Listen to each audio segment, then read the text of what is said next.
Paten ductus arteriosus.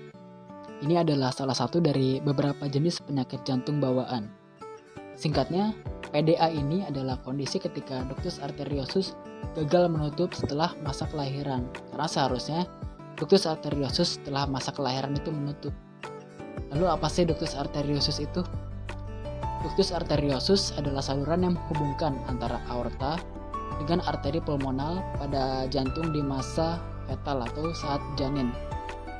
Karena pada janin, saluran ini sangat diperlukan untuk mengalirkan darah dari arteri pulmonal menuju ke aorta secara langsung.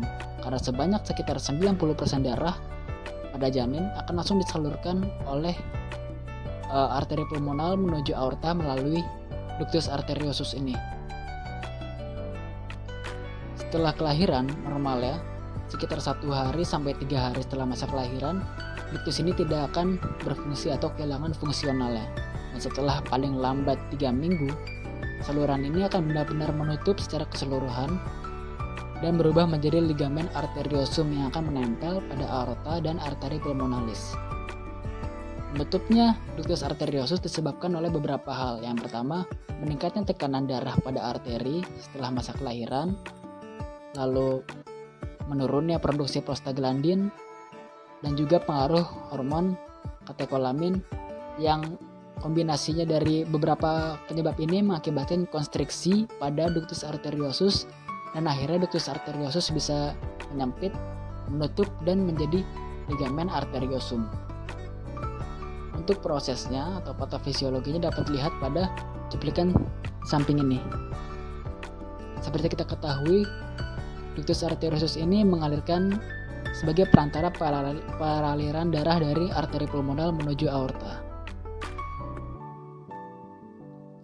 Pada setelah masa kelahiran, jika ductus arteriosus ini gagal menutup, maka darah yang telah dipompa menuju aorta akan mengalami pirobalik ke arteri pulmonalis.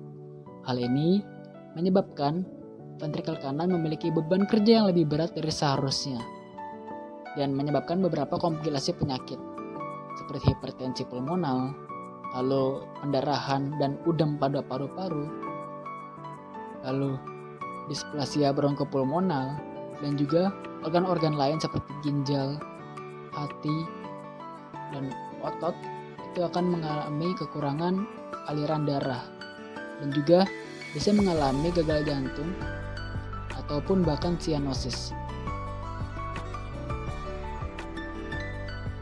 Pada paten ductus arteriosus, sebenarnya penyebabnya itu bisa dibilang sporadik karena tidak dapat ditentukan secara pasti.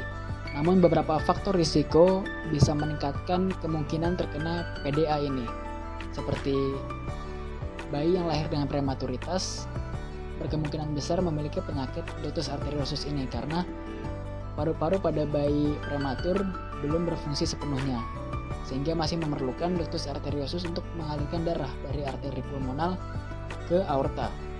Lalu faktor risiko lain seperti paparan radiasi atau bahan kimia, dan juga ibu yang terkena virus selama masa kehamilan, dan hal-hal yang berhubungan dengan susunan kromosom atau genetik juga sangat berpengaruh terhadap timbulnya penyakit paten ductus arteriosus ini.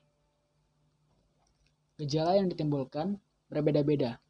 Terkadang PDA ini tidak memiliki gejala sama sekali. Namun pada PDA berat, gejala dan manifestasi klinis akan sangat terlihat. Akan terasa bunyi murmur itu di sekitar sternum dan iga kiri. Lalu penderita juga bisa mengalami kesulitan dalam aktivitas sehari-hari seperti makan, minum, dan bernafas. Lalu terjadi ciri-ciri clubbing finger, dan lebih jauh penderita PDA juga bisa mengalami sianosis atau kebiru-biruan karena darah kekurangan yang harusnya dipompa seluruhnya dan dialirkan ke seluruh tubuh, namun sebagian kembali ke arteri pulmonalis. Itulah mengenai beberapa dari penyakit paten ductus arteriosus dan tindakan pencegahannya atau penanganan penata laksanaannya seperti operasi bedah, lalu obat-obatan seperti ibuprofen dan obat-obatan lain itu dapat dilakukan tentunya dengan resep dari dokter.